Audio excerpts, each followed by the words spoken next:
he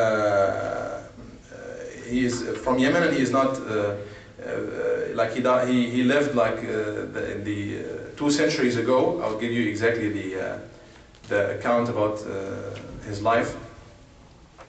He was born in a city or in a small village by the name of Al-Ghurfa at the year 1069 after Hijrah. 1069 after Hijrah.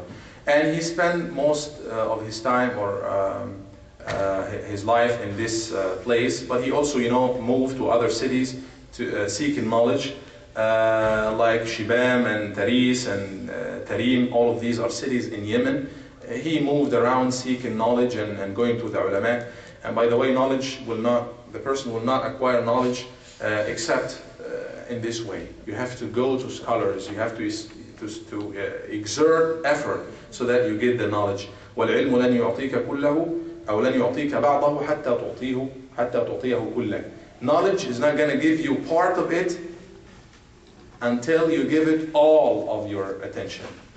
You see? So this is a very good expression. You're not gonna get some of the knowledge until you give it all of your attention. You give knowledge all of your attention, at the end you get some knowledge. قال والعلم يأتي قطرة قطرة. Knowledge, you're gonna get knowledge drop by drop. Drop by drop. You're not gonna get like, you read this book, you become a alim, or you read 10 books, you are alim. No, you get it drop by drop each single time and single session, and every time you spend with one of the scholars. Even if you get one single benefit, you keep piling up and adding up to these benefits. Now you get part of the knowledge. Let's continue with the Sheikh. His name is Ahmad Ibn Zayn Ibn Ahmad Al-Ulwi Al-Habashi. He studied for a long time with his Sheikh by the name of Ahmad Ibn Abdullah Bil-Faqih. He studied a lot of Shar'i ulum, a lot of the Shar'i sciences, Tasawwuf and Sirah and the language, Arabic language, Balagha and Adab, and all of these knowledge he studied with his Sheikh Ahmad Ibn Abdullah Bil-Faqih. One of the prominent shuyukh of him also is Sheikh Al-Haddad, who asked him to compile this book. He spent with the Sheikh Al-Haddad 40 years. He spent with his Sheikh 40 years. 40 years. The knowledge by itself, knowledge in itself is not a target. Is not a target. Is it? Is knowledge a target? Is it a goal? Is it? Question? Yes. No. No. Yes or no? Raise your hand and give the argument. Is it a goal, target, knowledge in itself? No. No. Why? What is the goal? What is the target? Or why it's not a target or not? It's continuous until you die. Yeah. It continues, but it might be a goal. You keep. Some people might pursue. Yes. To get close to Allah subhanahu wa ta'ala. أحسن. العلم في حد ذاته, ilm in itself is not a target. It's a means. And what is the goal or the target? Is to please Allah subhanahu wa ta'ala, to worship Allah subhanahu wa ta'ala. How can you worship Allah subhanahu wa ta'ala? How can you be a true believer? How can you be a Muslim or a worshipper of Allah subhanahu wa ta'ala without knowledge? You should have knowledge. That's why Allah subhanahu wa ta'ala said, فَاعْلَمْ أَنَّهُ لَا إِلَهَ إِلَّا اللَّهِ. You should know, study, get the knowledge of that there is no God but Allah. So you should have knowledge in order to worship Allah subhanahu wa ta'ala. We mentioned some of أقوال العلماء والسلف في هذا الأمر. So the target, that's why he spent 40 years. He was not in rush to get a degree in 4 years, 5 years. No rush at all. All the ulama, Imam Bukhari, took him decades to compile his book. And each single hadith, he might go travel, to the corners of the world in order to get one hadith, collect one hadith. He would take a shower or have wudu and pray 2 rak'ah before each single hadith he will add to his book. So this was the Adaab ulama. This was the way of ulama in seeking knowledge. So you keep seeking knowledge. وحتى الإمام الطبري قال مع المحبرة إلى المقبرة. I'm gonna be with the ink pot all the way to the maqbara, the cemetery. Always you are seeking knowledge. There is no end for that. There is no end for seeking knowledge.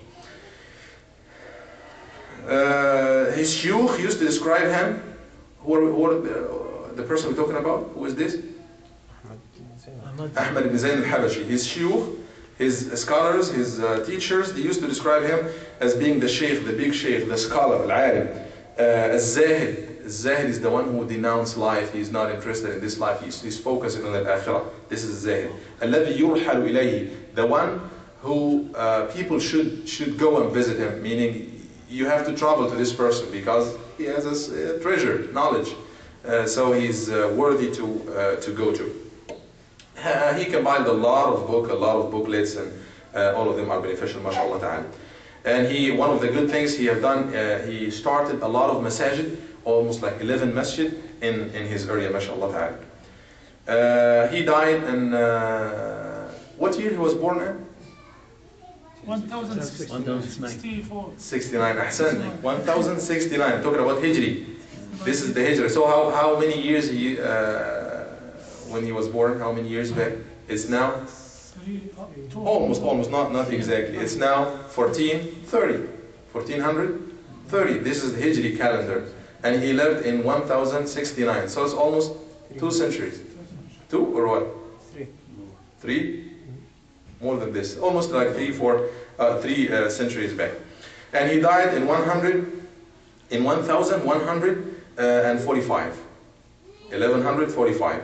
This was the year when he died in Hadramaut. Hadramaut is one of the regions of Yemen.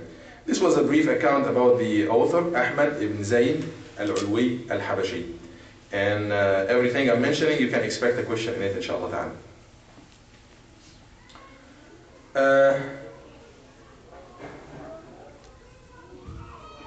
The book itself, if we have a quick look at the book itself, is, as we mentioned, it will start with, where is the book?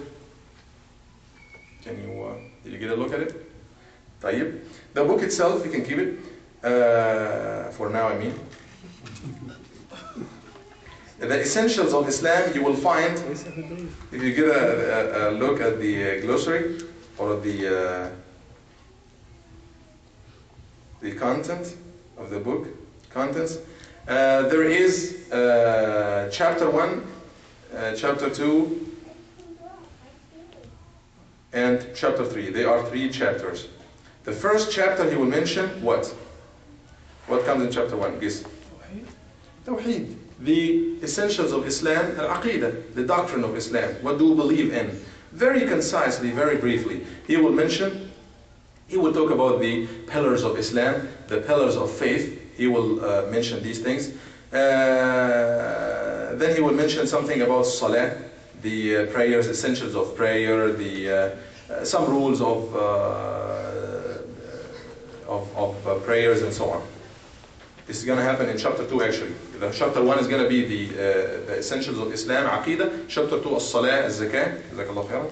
And some legal rules, Salah, how to do Salah, what are the essentials of Salah, what are the conditions of Salah, what do you need for Salah, for your prayer to be full and complete. Then in chapter 3 he will mention some ethics, some Akhlaaq, Adaab, some etiquettes, how you should keep all of your senses pure and perfect as Allah subhanahu wa ta'ala wants you to have them, some raqa'id, and this is the book. Let's read from the very beginning of the book. We'll mention like 2-3 lines inshallah ta'ala, no more. If somebody can read to us. It has Arabic and English, it has the Arabic context, the Arabic text, and then the English translation of it. So we'll go with the Arabic and English, and we will comment on each single word inshallah. If somebody can read to me, we'll volunteer inshallah. Can you read Arabic? It's Arabic. Yeah.